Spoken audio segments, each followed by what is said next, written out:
नमस्कार, knocking-news.com में आपका स्वागत है। मैं हूं गिरिजेश वशिष्ठ। कोई भी जंग अगर लड़ाई जीतनी हो लड़ाई जीतनी हो तो ये बहुत ज़रूरी है कि आपके पास सामने वाले की तैयारियों का पूरा अंदाज़ा हो। आज हम ये समझने की कोशिश करेंगे कि इस पूरे मामले में पाकिस्तान कैसे खेल रहा है और किस तरह से भारत को वो लपेटने की कोशिश कर रहा है।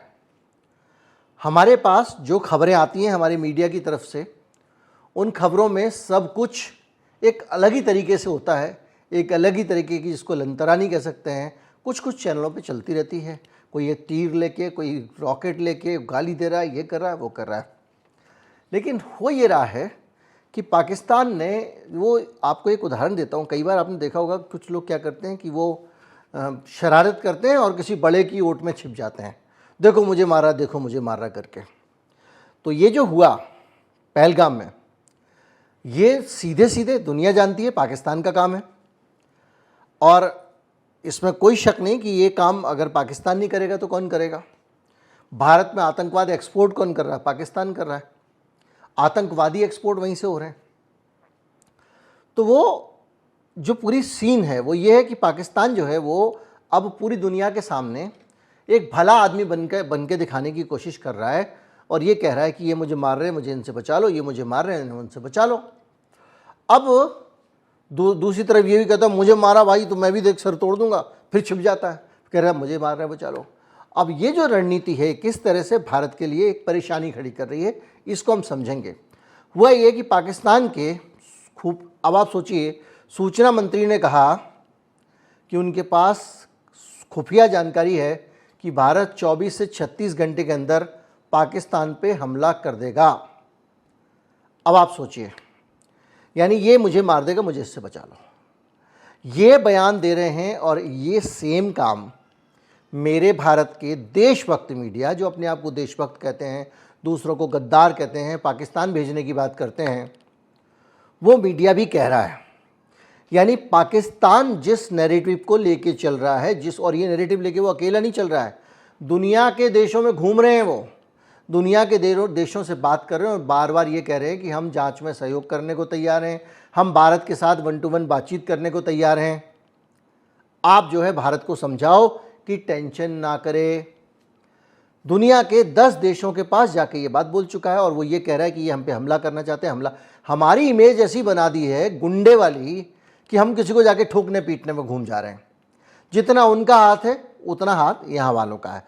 अब ये जो सिचुएशन हो रही है उसमें अब आप सोचिए कि जो हमारा मीडिया है वो जो एक सकारात्मक छवि भारत की होनी चाहिए कि भाई हमने अपना जो हमारा जो न्यूक्लियर डॉक्ट्रिन है, हमने जो परमाणु बम है हमारा, हमने नो फर्स्ट यूज की पॉलिसी रखी हुई है। हम जो है, सरल भाषा में समझा रहा हूँ तो आपको बहुत ज़्यादा उस तरह से कहानी की तरह ही लगेगा कि भैया हम पहले हमला नहीं करेंगे, अगर हम पे हमला होगा तो हम परमाणु बम चलाएंगे। तो हम एक सभ्य देश है, हमने हमेशा अपनी तरफ से सहनशीलता का परिचय दिया है। अब हमारी इमेज ऐसी की जा रही है कि ये गुंडा है, बुली है, हमको हड़का रहा है, वगैरह वगैरह। और जब बात होती है कि पहलगाम में क्या हुआ, बोले इन्होंने अपने आप ही करा लिया।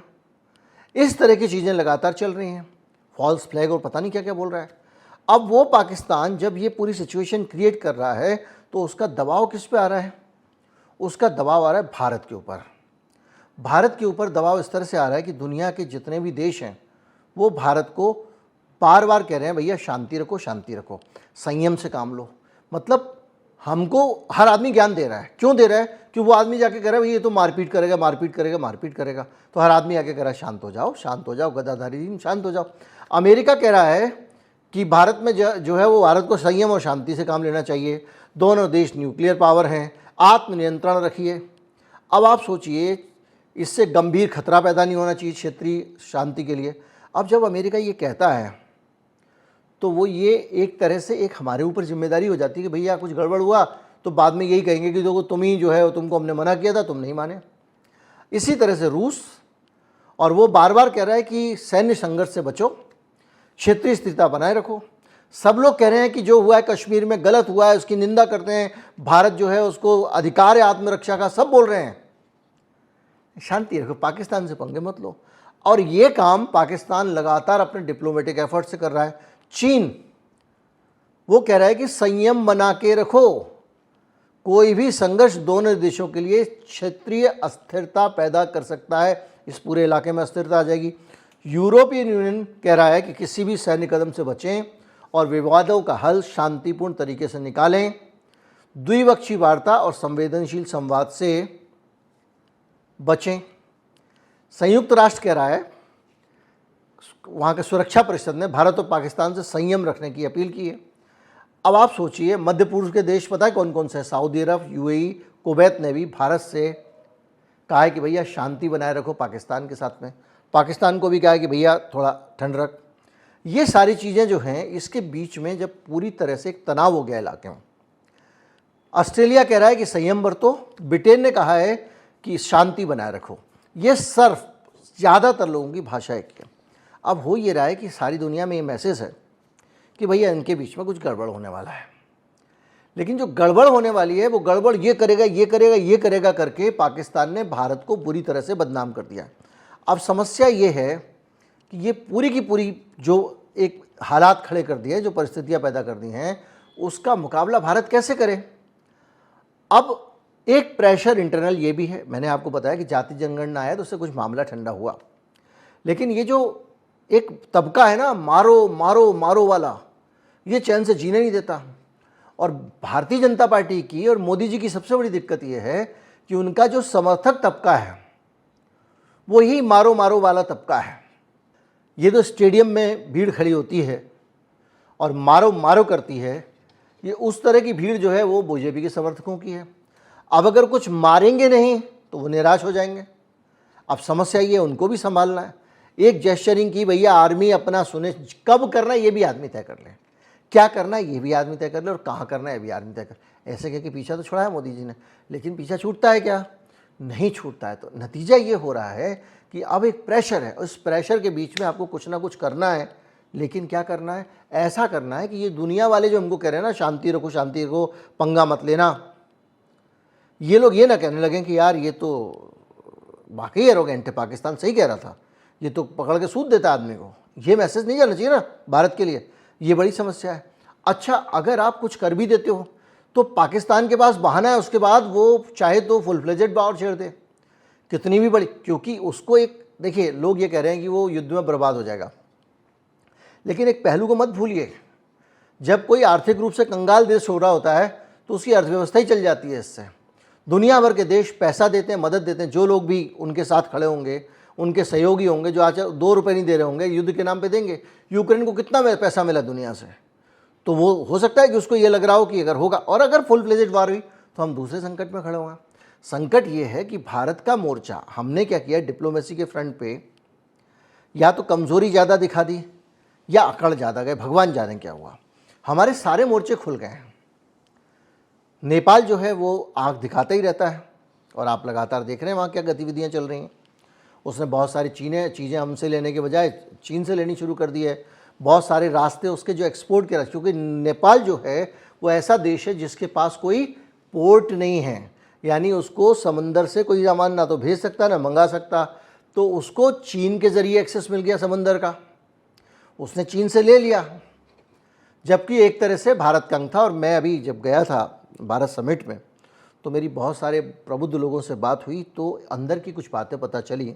उनमें से एक ये भी थी कि एक वक्त वो आया था कि नेपाल के भारत में विलय की लगभग तैयारी हो गई थी, सभी पक्ष नेपाल के तैयार थे कि भारत में मिला के ख़त्म करो, ये भी स्थिति आ गई थी। खैर, नेपाल से हटें तो आप देखिए चीन का जो पूरा का पूरा स्टैंड स्टिल चल रहा है लद्दाख के आगे जाके, और तमाम सारी जगहों पे एक तनाव है। हम ये नहीं कर सकते कि चीन वाले उस सीमा को खुला छोड़ दें कि हम वहाँ से बेफिक्र हैं, इस बात को आप मानते हैं। और उसमें भी चीन तब, जब चीन पाकिस्तान को लगातार बैकअप दे रहा है और कह रहा है पाकिस्तान को अपनी संप्रभुता की रक्षा करने का अधिकार है, और वो वहाँ से रसद संसाधन वगैरह भी उसको देने के लिए तैयार है। एक हमारा एक प्रोटेक्शन था, हमारी शांति थी, वो थी हमारी पूर्वी सीमा। पूर्वी सीमा मतलब पूर्व में जो बांग्लादेश था उसके साथ में भारत की एक रिलेशनशिप बड़ी अच्छी थी, और हम उस तरफ से निश्चिंत थे। अब बांग्लादेश में पता नहीं कितने सारे घटनाक्रम हुए, पूरा का पूरा तख्ता पलट हो गया। हमारे लोगों को पता ही नहीं चला। हम लोग लगातार उसी शेख हसीना पे ही दांव लगाते रहे और आखिर में शेख हसीना को वहाँ से खदेड़ा गया। अब वो लोग जो वहाँ काम चलाऊ सरकार है और उसके जो एडवाइज़र महोदय हैं, उनके साथ भी जैसे ही बांग्लादेश फ्री हुआ, जो बचे खुचे रिश्ते बन सकते थे उनको हमने वैसे ख़त्म कर दिया, हिंदू मुसलमान और दूसरी चीज़ों के चक्कर में। वहाँ पे निश्चित तौर पे अल्पसंख्यकों पे हमले हुए, उसको डिप्लोमेटिकली हल किया जा सकता था, लेकिन सार्वजनिक तौर पे तनाव बढ़ाया गया। इसलिए बढ़ाया गया कि यहाँ के जो हमारे वोटर है भारत के, वो कहें कि सरकार लड़ रही है भाई। लेकिन हुआ ये है कि जब आप पाकिस्तान से झगड़े की बात करते हो तो बांग्लादेश का उनकी सेना का अधिकारी, उनका अधिकारी जो वहाँ के सरकार है, वो ये कह रहा है कि अगर इनका पाकिस्तान से युद्ध हो तो गोल्डन चांस है। बोले क्या गोल्डन चांस है?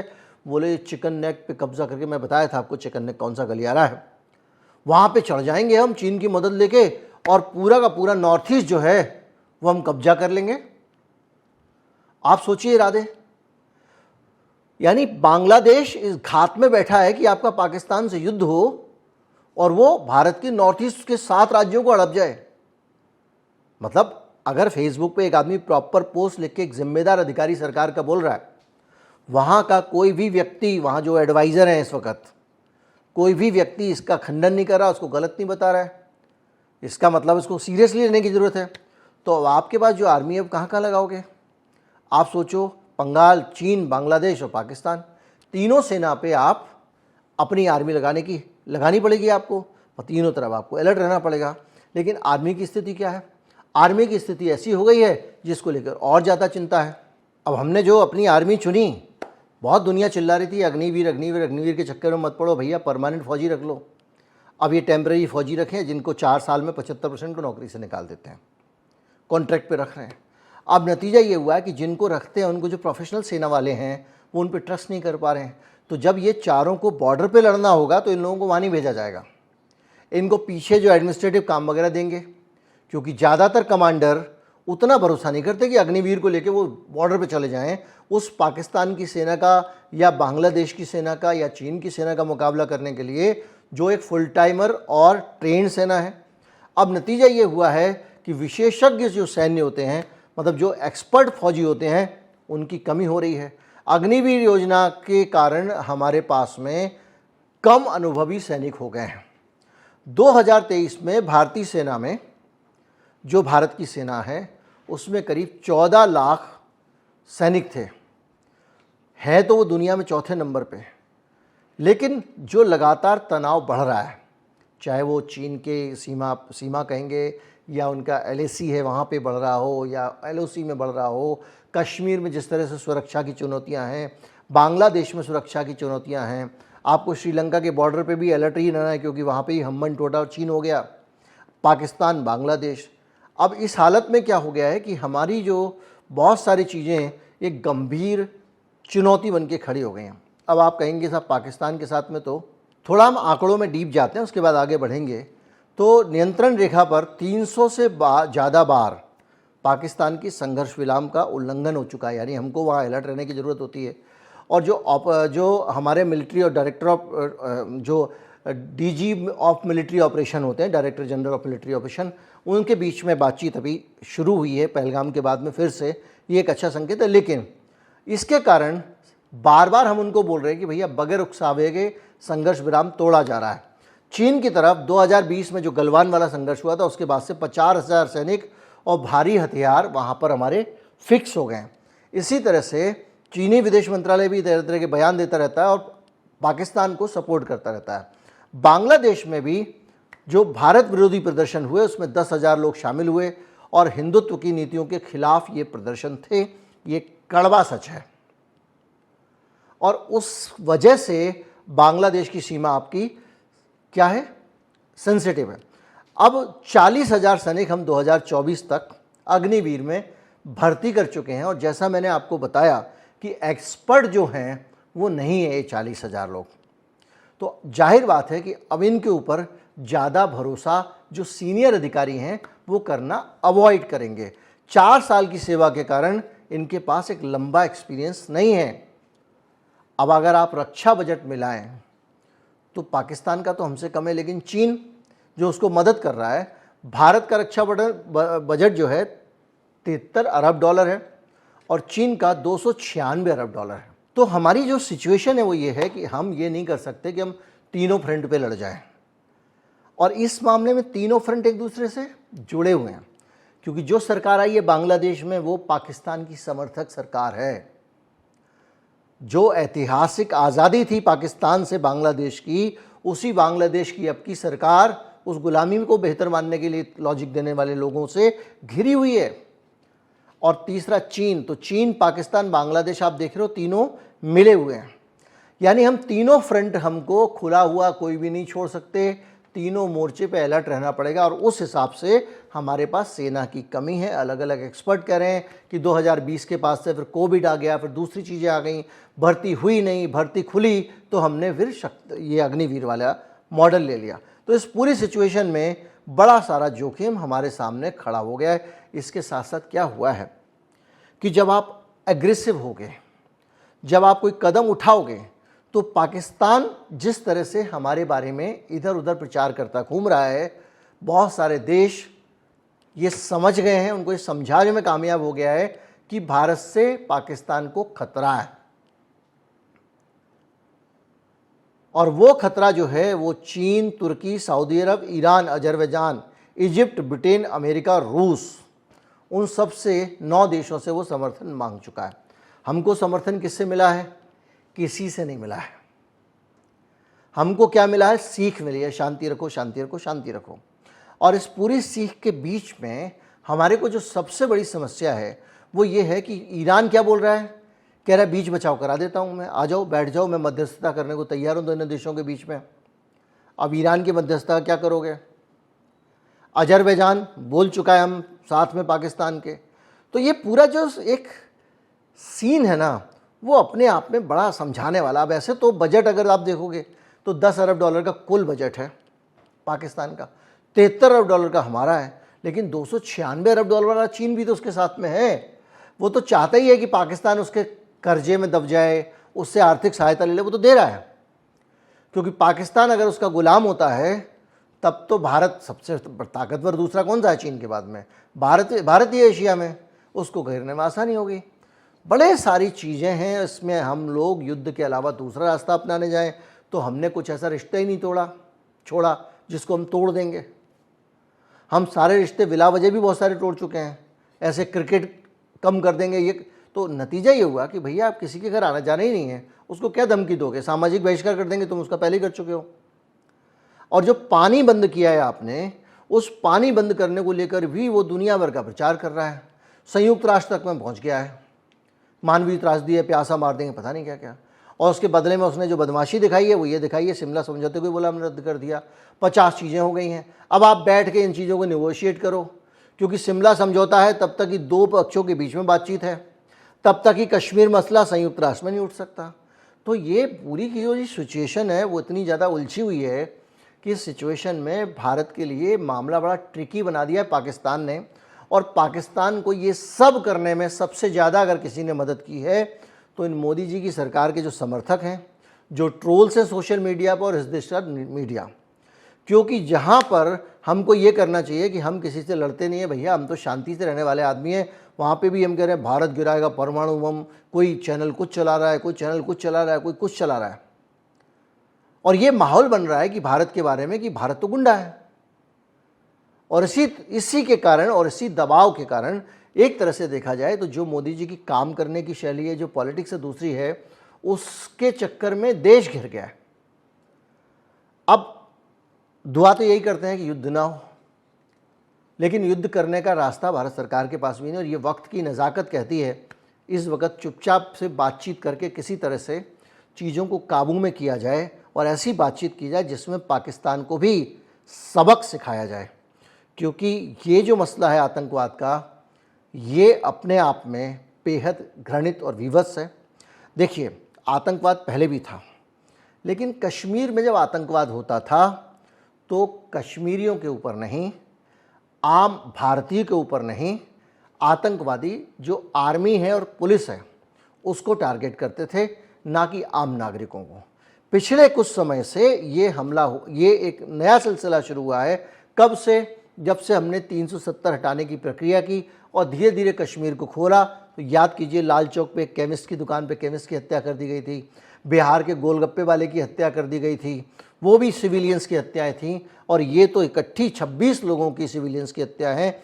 यानी कायराना तरीके से भारत के नागरिकों को कश्मीर में निशाना बनाना, ताकि भारत के लोग कश्मीर से दूरी बरतने लगें। इसमें भी वही मीडिया और वक्त जो है कश्मीरियों को गाली दे रहे हो। अरे भाई, आतंकवादी भी तो यही चाहते हैं कि तुम कश्मीरियों को गाली दो, कश्मीरियों को अलग करो, यही तो उनका मिशन है। सलाम उन लोगों को, हमारे एक मित्र भी गए हैं, डॉक्टर राकेश पाठक, जो इस समय कश्मीर जा रहे हैं, अजय तंजुम गए हुए हैं वहाँ पे, और ये बता रहे हैं कि भाई कश्मीर हमारा अभिन्न अंग है, हम यहाँ पे आए हैं, यहाँ के लोगों से मिल रहे हैं, यहाँ के लोग हमारे अपने हैं। और यही संदेश इस देश की रणनीति का हिस्सा है। दुर्भाग्य से नफ़रत की राजनीति ने चीज़ों को बहुत बिगाड़ दिया है। नमस्कार, जय हिंद।